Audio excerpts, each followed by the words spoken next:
آپ دیکھیں. اب اس کے بعد ایک دوسرے پہلو کی طرف آپ توجہ کریں. سورہ مبارکہ نون والقلم کی بہت مشہور آیت جو آپ نے بارہا سیرت کے جلسوں میں سنی ہوگی، جس میں پروردگار عالم یہ ارشاد فرماتا ہے کہ انک لعلی خلق عظیم.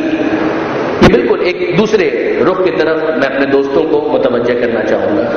اے حبیب آپ خلق عظیم کی منزل پر ہیں. انک لعلی خلق عظیم. علامہ سید علی نقی نقن صاحب علی اللہ مقامہ، ان کی ایک کتاب ہے سیرت رسول پر جس کا نام انہوں نے رکھا تاریخ اسلام، اور واقعی پڑھنے والی کتاب ہے. علامہ کے علمی کیلیبر کے بارے میں کیا تبصرہ کر سکتا ہوں، لیکن بہرحال واقعاً بہت ہی عمدہ کتاب سیرت کے موضوع پر تاریخ اسلام کے نام سے علامہ سید علی نقی صاحب نے تحریر فرمائی. 4 جلدی ہے، مگر ان سب کو کمپائل کر کے ایک ہی والیوم کے اندر ایک ہی جلد میں چھاپا گیا، جو تازہ ترین جو چھاپ ہے اس کے اندر. اچھا، اس کے اندر علامہ نقن صاحب نے پہلی جلد میں ہی اس بات پر بحث کی ہے کہ جاہلیت کا جو دور ہے اس سے کیا مراد ہے. ایک مختصر سا ان کا تھیسس ہے جو میں آپ کے ساتھ شیئر کرنا چاہوں گا. دیکھیے، پروردگار عالم یہ ارشاد فرماتا ہے انک لعلی خلق عظیم. اے حبیب آپ خلق عظیم کی منزل پر ہیں. اچھا، اعتراضات جو پیغمبر اکرم پر کیے گئے وہ بہت سے ہیں، 2-5 نہیں ہے، کافی ہیں، چھوٹے بڑے ملا کر. آیت اللہ جعفر سبحانی کی جو کتاب ہے منشور جاوید تفسیر موضوعی، اس کی 6 جلد، اس کے اندر ان اعتراضات اور اتہامات کا بڑا تفصیل کے ساتھ انہوں نے جائزہ لیا ہے، جنہیں قرآن نے بھی کوٹ کیا. اب ذرا اگر ہم دیکھیں کہ ان اعتراضات میں ایک اعتراض ہمارے سامنے یہ آتا ہے کہ لولا نزل ھذا القرآن، سورہ مبارکہ زخرف کی ہے کہ لولا نزل ھذا القرآن علی رجل من القریتین عظیم. یہ قرآن کیوں نازل نہیں ہوا علی رجل من القریتین عظیم، ان 2 اہم آبادیوں میں سے کسی عظیم انسان کے اوپر یہ قرآن کیوں نازل نہیں ہوا. یہ اعتراض ہے مشرکین کا، کافروں کا. مفسرین نے لکھا اس سے مراد مکہ اور طائف ہے، کہ مکہ اور طائف کے کسی بڑے کے اوپر، کسی عظیم کے اوپر یہ قرآن کیوں نازل نہیں ہوا. اچھا، اب اگر میں آپ سے اصولی طور پر سوال کروں کہ کیا واقعاً قرآن نعوذ باللہ من ذالک کسی حقیر پر نازل ہونا چاہیے تھا؟ اصولی طور پر طے یہی ہے کہ ہم واقعاً کسی عظیم کے اوپر نازل ہونا چاہیے. تو یہ پیغمبر اکرم کو معاذ اللہ کیا عظیم نہیں مان رہے؟ جواب جی نہیں، یہ عظیم نہیں مان رہے. تو کیوں عظیم نہیں مان رہے؟ کیا صادق نہیں مانتے؟ کیا صادق مانتے ہیں؟ صادق تو اپنے منہ سے انہوں نے کہا. کیا امین نہیں مانتے؟ امین بھی مانتے. اپنے منہ سے کہا ہے کہ یہ صادق ہے، امین ہے. بس صادق ہے، امین ہے، مگر عظیم نہیں ہے. اچھا، عظیم پھر کس کو کہتے ہیں؟ کہا اس کے پاس اس انداز سے ارب پتی کھرب پتی ہونے کا سرٹیفکیٹ تو نہیں ہے، یہ اس انداز سے دولت مند نہیں ہے. تو پیغمبر اکرم کا خود جملہ بڑا مشہور ہے، الفقر فخری، میرا فخر میرے لیے باعث فخر ہے. وہ یہ کہتے ہیں. مگر دوسری طرف کہنے علم ان کے پاس ہے، ٹھیک ہے، اخلاق ان کے بہت اچھے ہیں، وہ ٹھیک ہے، صادق یہ ہے، ٹھیک ہے، امین یہ ہے، ٹھیک ہے، مگر صداقت اور امانت کا عظمت کے ساتھ کیا تعلق ہے؟ آپ جاہلیت کو محسوس کر رہے؟ یعنی ایک طرف یہ اعلان کیا جائے کہ ہاں صادق ہے، امین ہے. علامہ یہ فرماتے ہیں کہ اگر قوم بالکل وحشی ہو، جنگلی ہو، تو اس کا صفحہ فطرت بالکل سادہ ہوتا ہے، اس کے اوپر کچھ بھی نہیں ہے، پھر تو اس کو سمجھ دینے کی دیر ہے. یہ قوم ایسی نہیں تھی، یہ قوم ایسی نہیں تھی. وہ جو مکہ والے ہیں، قریش ہیں، وہ اس معنی کے اندر جنگلی نہیں ہے، اس معنی کے اندر وحشی نہیں ہے. تہذیب و تمدن کا ایک دور دیکھ چکے ہیں. جناب ابراہیم علیہ السلام، جناب اسماعیل علیہ السلام ان میں گزر چکے ہیں. خانہ کعبہ کا احترام اتنے انحراف کے باوجود ان کے درمیان ہے، اور یہ بہت ساری دوسری صفتوں کو اپنے اندر رکھتے ہیں. یعنی صادق جب کہہ رہے ہیں، امین جب کہہ رہے ہیں، تو اس کا مطلب یہ کہ صادق کے مفہوم کو کچھ سمجھتے ہیں، امین کے مفہوم کو کچھ سمجھتے ہیں. مگر نوٹ کریں اس بات کو کہ صداقت کے اعتراف کے بعد، امانت کے اعتراف کے بعد عظیم ماننے کے لیے تیار نہیں ہے. علامہ یہ فرماتے ہیں کہ یہ جاہلیت، اس جہل مرکب کو یہاں پر کہا جائے گا، اس کمپاؤنڈ اگنورنس کو، کہ جس کے اندر معاملہ کیا ہے کہ ایک غلط کام کرو اور اس کے پیچھے پھر فلسفہ تراشو. ایک تو یہ ہے کہ غلط کام کیا، وہ جنگلی قوم ہے، اس کو پتہ ہی نہیں، اس نے کر ڈالا. نہیں، ایسا نہیں ہے. یہ فعل ہے اور اس فعل کے پیچھے ایک پورا فلسفہ ہے کہ جو تراشا گیا. مثلا اگر آپ غور فرمائیے کہ اگر ہم دیکھتے ہیں کہ وہاں پر لڑکیوں کو زندہ دفن کر دیا جاتا تھا، جو خود قرآن نے کہا وَإِذَا الْمَوْءُودَةُ سُئِلَتْ بِأَيِّ ذَنبٍ قُتِلَتْ، ٹھیک ہے، پوچھا جائے گا ان سے تمہیں کیوں قتل کیا گیا، ناحق قتل کیا گیا، کیوں قتل کیا گیا ان بیچاریوں کو، ان بیچاری لڑکیوں کو، بیٹیوں کو. یعنی انسان کے کتنا سنگین ہے، کتنا شفاف ہونا پڑے گا کہ وہ اپنی بیٹی کو اپنے ہاتھوں سے دفن کر دے. کیا انہوں نے صرف دفن کیا؟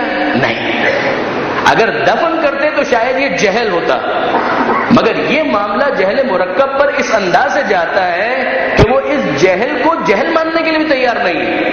وہ کہتے ہیں کہ ہماری غیرت کا تقاضا ہے. اب میں آپ سے سوال کرتا ہوں، غیرت بری چیز ہے؟ نہیں، غیرت تو اچھی چیز ہے. کیا انسان کو غیور نہیں ہونا چاہیے؟ انسان کو غیرت مند نہیں ہونا چاہیے؟ انسان کو غیور ہونا چاہیے، غیرت مند ہونا چاہیے.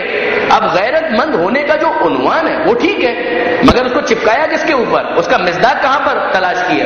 انہوں نے کہا کہ لڑکی کو اگر زندہ دفن کرو تو یہ اس بات کی علامت ہے کہ میں غیرت مند ہوں. کیا آج اس طرح کی چیزیں ہمیں نظر نہیں آتی؟